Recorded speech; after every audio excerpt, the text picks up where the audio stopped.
na kanal. U današnjem videu snimamo Ford Mondeo iz 2010. godine. Pa ajmo početi. Znači što se tiče karoserije, ovaj auto je limuzina ili hatchback. Ajmo se otvara zadnji GP. Bočni profil izgleda mu tako solidno, lijepo ide lagano zašiljen i fino se lagano završava. Onako spušten zadnji kraj. Felge dolazi sa 16 i 18 solnim felgama. Ovaj trenutno ima 18 sola, što po mom mišljenju djeluje jako lijepo. Druga stvar je spušten, jer puno bolje auto leži na krivini i ljepše izgleda. Inače kad nije spušten, vamo ima znači, još 3 cm gore višlje. Jedina mana u ovom autu koju sam ja do sad pronašao tipa karoserije je ovo ovdje. Znači ovo, što ova ili šta li je to biti unutarnja strana blatobrana, nije plastika, nego je kao platno i onda to se ovako ocofa i onda to visi i jedino što kvari izgled samom autu. Tiče karoserije, karoserija nema hrđe nigdje, znači nakon 12 godina korištenja nema tragova hrđe, što je jedan veliki plus za Forda. Tiče prednje strane, hauba ovako fino malo urezana, ova udubljenja. I ovdje i izdignuta je sa strana, što mu malo onako razbija monotoniju, znači jedne haube, sa prednjim malim grilom, gornjim i dole većim grilom, što isto razbija monotoniju same konture auta, znači popravlja ga vizualno. Zadnja strana.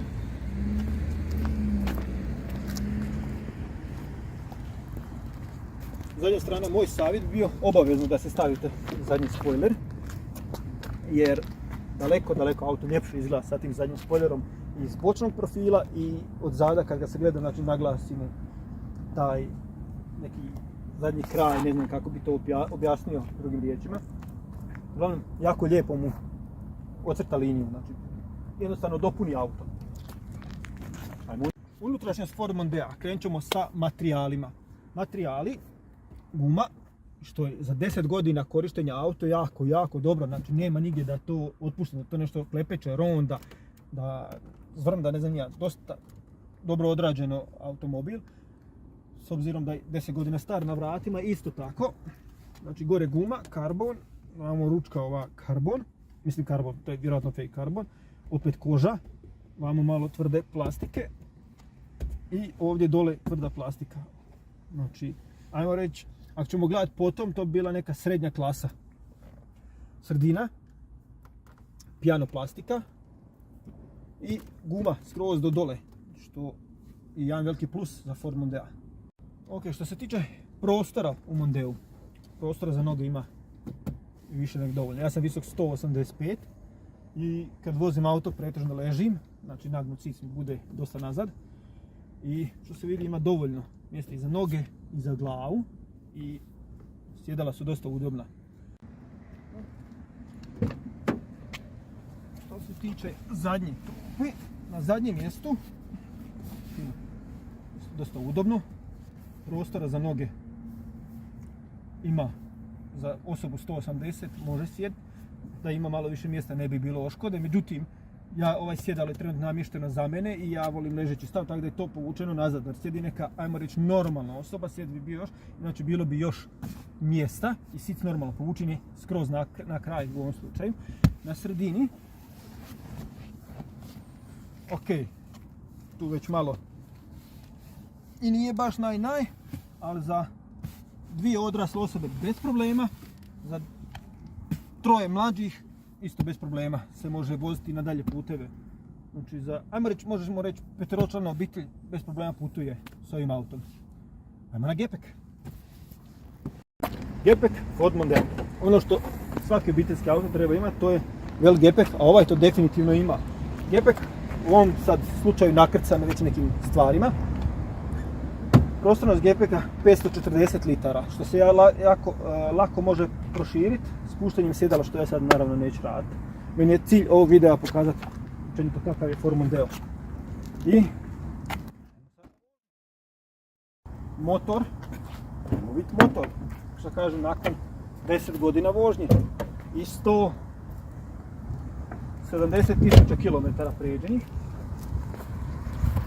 Znači, nalazi se u ovom automobilu 2.0 TDCi, 140 konjskih snaga motor. Možemo da vidimo ovamo. Moglo se i oprati. Znači ovako. Što se tiče motora, klasičan Fordov.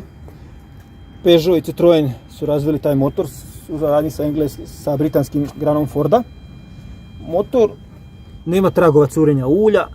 Koliko mi je poznato, nema nekih mehaničkih problema s tim motorima, prelaze jako dobru kilometražu i dosta su pouzdani se pokazali. Pa, ajmo ga probati u vožnji. Kakav je Ford Mondeo u vožnji? Pa, prvo stabilan, drugo udoban i treće pregledan. Recimo, jedan od boljih auta koji sam ja vozio, kad pogledam mrtvi kut, ovako sam malo glavu po stranu se zabaci i već se vidi preglednost tu. Ovako što se tiče gabarita auta, djeluje malo glomazniji kad recimo prolazite kroz uzak prostor, tu djeluje malo glomazniji, a što se tiče preglednosti, da vidite van iz auta, je sasvim u redu. Na autoputu, evo ja sad već vozim nekih 130 km dugo, pa sam presetirao da vidim potrošnju.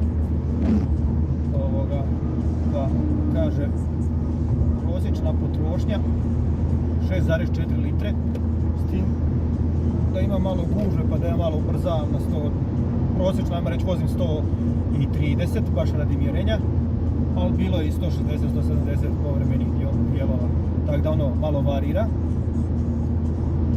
I što reći, auto udoban, pregledan i dobar, znači jedan od boljih auto u svojoj klasi. Kako se ponaša Ford na cesti? Pa ja mogu reći jako dobro. Znači, pogotovo sad kak je spušten, to mu je dalo dodatnu neku još stabilnost, iako je sam po sebi auto dosta stabilan i dosta je udoban preko ležećeg policajca, mislim bio je jako udoban preko ležećeg policajca dok mi je spušten, što sve nosi svoju, znači ima cijenu. Izgubio je, ajmo reći, malo na udobnosti, ali je zato dobio daleko na stabilnosti i ja bih preporučio svima spustiti auto. Znači investicija nekih 150 do 200 eura dođu federi i sad plus ruke, zavisi ko vam to radi. Definitivno isplativa. Znači samog ponašanja motora auta ima malu, kako bi to rekli, turbo rupu kada te gas, znači malo pričeka. Nije ono da odmah momentalno povuče, nego ima nekih sekundu, dve osjetite da mu treba da potegne.